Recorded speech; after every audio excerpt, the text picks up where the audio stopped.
So I'm here today to do what has turned out to be quite a large book haul. So let's not dilly-dally and instead jump straight into the books. So the first book on my pile is one that was actually in my most anticipated releases of 2018 video, and I was very kindly sent a copy by the publishers. That is Folk by Zoe Gilbert, which is published by Bloomsbury. From what I'm aware, this book is set in a sort of magical realist folklore inspired village called Neverness, and it's a series of almost stories following different characters who live in this weird and magical place. We follow characters who have a wing for an arm, another who is kidnapped by a bull, another still who goes sleepwalking through this strange and magical village, whilst presumably interesting things occur. It sounds really fascinating and imaginative, and I love the idea that it's got this sort of folklore feel to it, and I'm really intrigued to find out more about this world that Zoe Gilbert has created. I've heard really great things, and I'd also like to give this book a shout out for its stunning cover. The next book was a gift given to me by a family friend who is like a second mother to me, and this is Winter by Ali Smith, the second in Ali Smith's seasonal quartet. She had a book titled Autumn come out last year, and there will be a spring and summer. Now, I haven't read Autumn, but all of these books are very loosely tied together. They're not sequels in any sense, I believe. I have been told perhaps there's a character from Autumn that reappears in Winter, but you can very much read them as standalone books. That's what I gather, and I do intend on starting with Winter because I've just heard the most amazing things about it. This one follows four strangers to one another who are living together in a house in Cornwall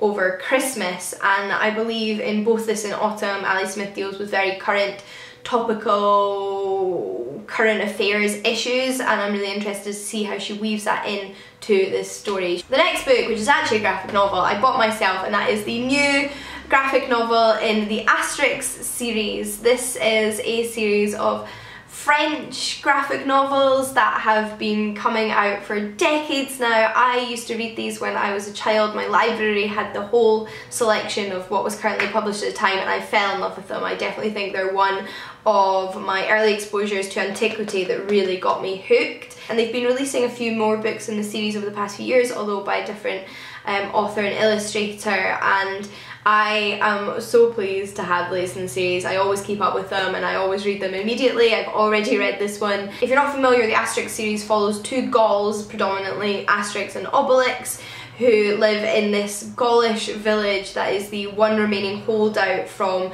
the power of Julius Caesar, who has pretty much taken over everywhere else, and they are really comical, funny, really pun-tastic, and although obviously not entirely accurate with everything to do with antiquity, I think they're a really engaging exposure to that time in history when Julius Caesar was in charge of Rome. I then have a book which isn't exactly a book, but my flatmate got me this for Christmas and I just think it's absolutely brilliant. It is Where's the Unicorn? A magical search and find book. This is like Where's Wally, but you have to find 6 unicorns, I think it is, in every page, so you get a scene like this. We've got some campers here, and within this there are 6 unicorns hidden.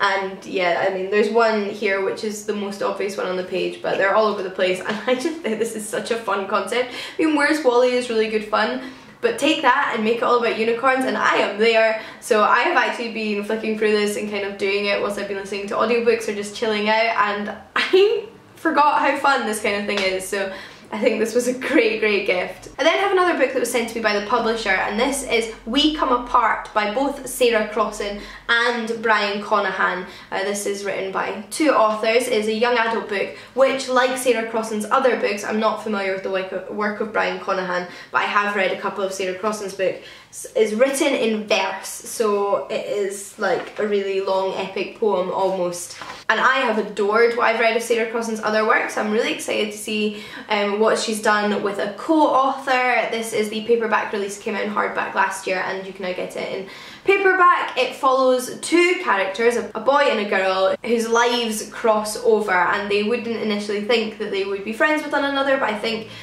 they actually become really important parts of one another's lives and important in the struggles both are facing. And I think because it's co-authored, you're getting a really interesting perspective on two different characters' interactions with one another, and I think it just sounds so fascinating.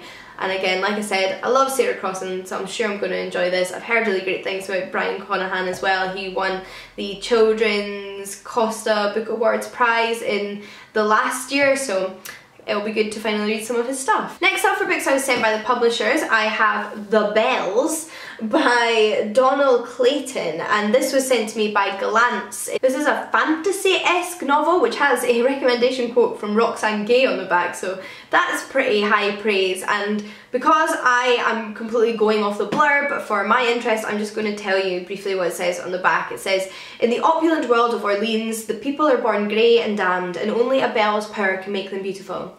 Camilla Beauregard wants to be the favourite belle, the one chosen by the Queen to tend to the royal family. But once Camilla and her belle sisters arrive at court, it becomes clear that being the favourites is not everything she always dreamed it would be. Behind the gilded palace walls lives dark secrets, and Camilla soon learns that her powers may be far greater and far darker than she ever imagined." I just think that sounds great. I'm really into this kind of thing at the moment, and I'm sure I'm going to really enjoy this one. The next book I actually got for myself is not, again, really a traditional book. It's the cookbook, and this is 15 Minute Vegan by Katie Besco. I bought this because Lauren from Lauren in the Books was raving about it. She was sharing Instagram stories of her making the recipes and they looked fantastic, so I had to get myself a copy. Also because I don't like to spend hours of my life cooking. I quite like cooking when I'm in the right mood. I like a nice meal, I like having made things from scratch. I think it's really satisfying, but I don't have all the time in the world, and I like things that aren't overly complicated because I think they can be just as amazing as complicated things. So the concept of recipes that only take 15 minutes to cook and actually a really wide array of recipes and different kinds of food really appealed to me, and I have not been disappointed. I've tried a couple of recipes already, like the quesadillas, which I really enjoyed, the cinnamon toast, which was very indulgent, and have really enjoyed them. I've also tabbed quite a few more for me to get to soon. I know everybody always asks when you mention books like this. I'm not technically vegan, I'm a vegetarian, but about 80% of my diet is vegan, and I love vegan recipes, so I am so pleased with this. I then have two more things I bought myself and then a few other books. The first one I got second hand, and it is Prisongate: The Shocking State of Britain's Prisons and the Need for Visionary Change by David Ramsbotham. So this did come out originally in 2003, so it's not obviously going to be the most up-to-date book on the UK's prison systems, but it seemed like a really good place to start, and even if things have changed, I still think you get a good introduction to the prison system and the issues surrounding that in the United Kingdom. If you've been watching my channel for a while, you might have seen that I've read some books on the prison systems in the United States of America. I've also seen some documentaries that have dealt with that topic, and I was just feeling like I needed something that was UK specific. I live in the UK, so the prison system in the UK is very relevant to me as a citizen of this country, and I think it's a really important topic, and it was really interesting reading about the US, and I'm sure some of that stuff crosses over, but I know it's also different here, so I am intrigued to learn more specifically about the UK prison system and also just broaden my knowledge of the issues surrounding prisons in general. So hopefully this book will help me with that. If you have any more recommendations on books about prisons, then I'm actually really keen to hear them. And then I have one more thing that I thought I would show you in this video because I think it's actually pretty relevant, but it's not exactly a book, it's a magazine. I picked up a copy of Mslexia. This is issue 76, just before I got on the train to come back from Edinburgh to London, and I really am enjoying this magazine. I've read most of it now, and it's the magazine for women who write. There's sort of non-fiction, feature journalism pieces in here.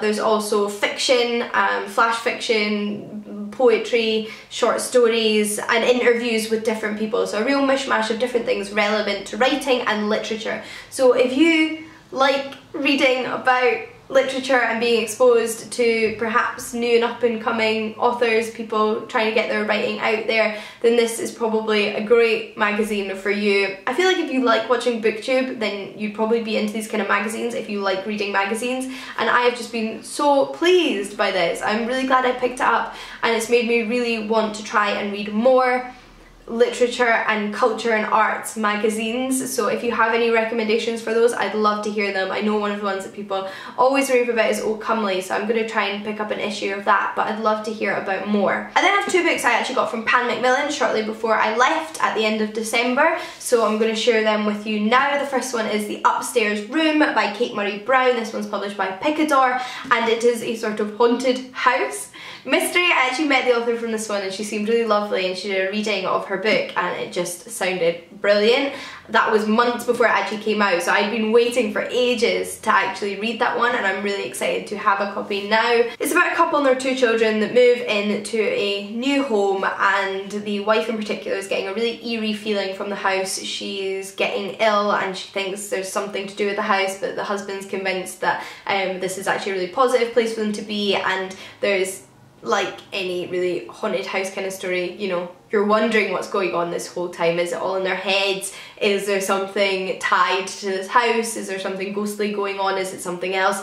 All of that kind of creepy, unnerving mystery, and I just think this one's going to be great. And lastly, we have Girl in the Snow by Dania Kafafka, and this is another Picador publication. It is what I believe they would describe as a literary thriller. This is about a teenage girl who's found murdered in Colorado, and it follows the aftermath of finding her body and the meeting of three characters that are somehow connected to her boyfriend, a girl who completely idealised and wanted to be like her, and the police officer assigned to investigate her case, and kind of dark secrets are uncovered. Sounds incredibly intriguing, what more can I say? But those are all the books I had to show you in this video. I hope you enjoyed it. I'd love to hear any of your thoughts on any of the books I've mentioned. I always love chatting about books I've recently acquired with you all. It gets me all the more excited for them.